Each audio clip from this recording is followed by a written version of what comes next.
If Steve-O hadn't listened to a certain voice inside his head, he might not be around anymore. From addiction to grievous injuries to untimely deaths, these are the heartbreaking stories of the Jackass cast.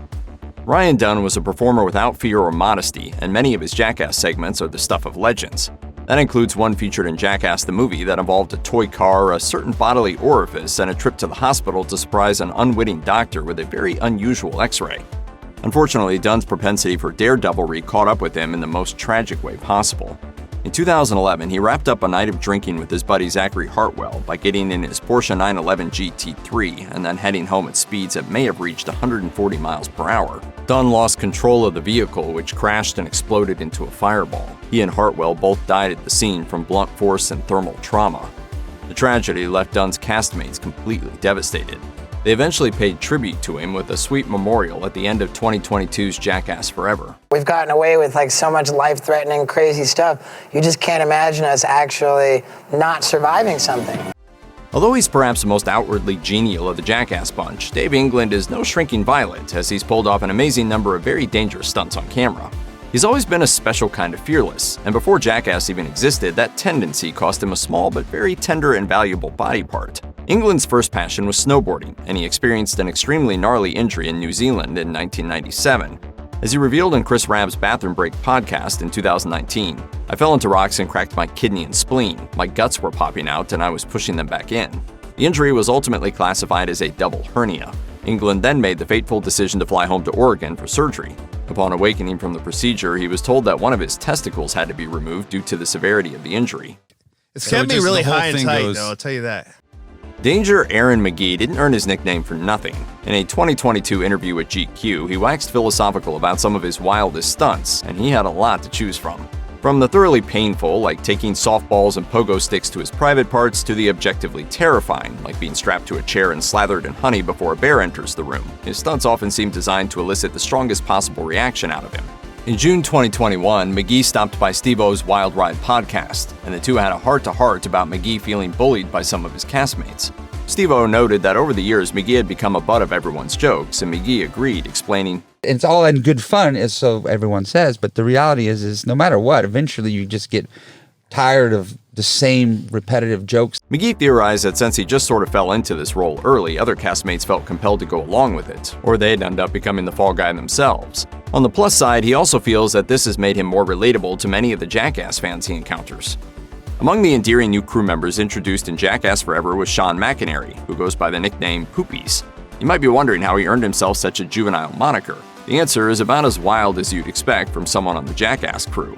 As Poopies revealed to Stab magazine in 2016, he was hanging out with friends watching Jackass one night while in junior high. He was then goaded into donning a gorilla mask and doing his business in the middle of the busiest intersection in Carlsbad, California, where he had recently moved from Missouri. He complied, the cops showed up, he was arrested, and the rest is history. As he lamented, "All through high school, I never had a girlfriend, never went to prom, never did anything with a chick because my name was Poopies. I thought, man, I moved to Carlsbad, met these surfer kids, and now they're ruining my life. But I kept surfing and going to the same beach, kept putting in time to be one of the boys. And that's all that it comes down to, just wanting to be one of the boys." Another budding prankster who made her debut in Jackass Forever is comedian Rachel Wolfson.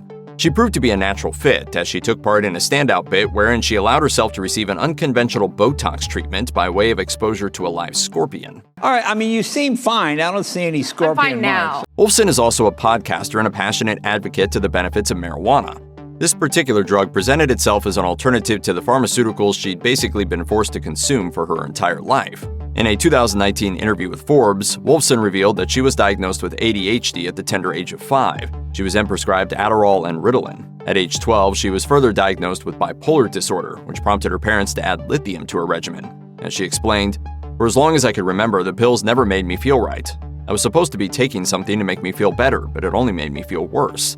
Ultimately, for Wolfson, only cannabis made any difference. As she put it, "I immediately remember liking the way it made me feel, but I also felt some shame behind it because it was illegal." These days, Wolfson devotes a good portion of her time to extolling the virtues of weed as a therapeutic substance. Chris Raab has always been game for the kind of dangerous stunts that left him with the reputation as a complete maniac, even among his castmates. Of course, with dangerous stunts comes plenty of injuries, and with plenty of injuries comes the need to treat chronic pain. For Raab, the solution was prescription painkillers and alcohol, and lots of them. In a 2018 Page 6 article about the Jackass crew, Raab revealed that jostling for screen time with his fellow cast members resulted in a willingness to take on more and more danger. The resulting mishaps then left him with addictions to painkillers and alcohol. As he explained, if you got hurt, you were like, oh, I can just take a pill for that. And he did get hurt, early and often. At a certain point, everybody's various addictions had them turning on each other, and the brutal cycle of injury and self-medication prompted Raab to withdraw from Jackass after the first movie. Unfortunately, the fleeting nature of Raab's fame led to depression, which led to more self-medication, which led to him eventually even contemplating suicide. Fortunately, though, at the time of the interview, he was more than 8 years sober, working a regular job and toiling for a non-profit organization alongside his wife. The Jackass crew has a bit of a history of climbing into the ring with professional wrestlers. In 2006, for example, Steve-O and Chris Pontius teamed up against a frighteningly large grappler Umaga, which didn't exactly transpire as planned. Steve-O annoyed Umaga by cracking up the entire time that he was getting manhandled. This led to Umaga deviating from the approved routine by kicking Steve-O in the back of the head and executing a few choice moves. This left Steve-O in bad enough shape that he didn't even remember parts of the match. I don't care if people say it's fake. It was not fake. We got our ass fake. Yeah. Despite all this, a plan was put in place to have Johnny Knoxville and a few of the boys take on Umaga once again at SummerSlam 2007, but Knoxville pulled the plug for a pretty understandable reason.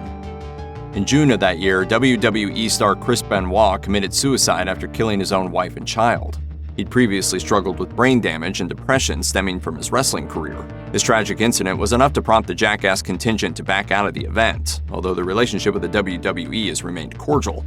Knoxville did eventually appear in a sanctioned WWE event in 2022, 15 years after his planned debut. As you might imagine, the stars of Jackass are by and large no strangers to drink and drugs, and Steve-O is one of the most notorious in this regard. In 2008, it was reported that his increasingly erratic behavior had prompted his buddies to check him in for a stay at Cedars-Sinai Medical Center. What was originally meant to be a 72-hour mental health hold turned into a 2-week stay. As Steve-O wrote in an email at that time, I figured out that I did a great deal of damage to my brain by abusing drugs, and now that they've all worn off, I'm facing the consequences.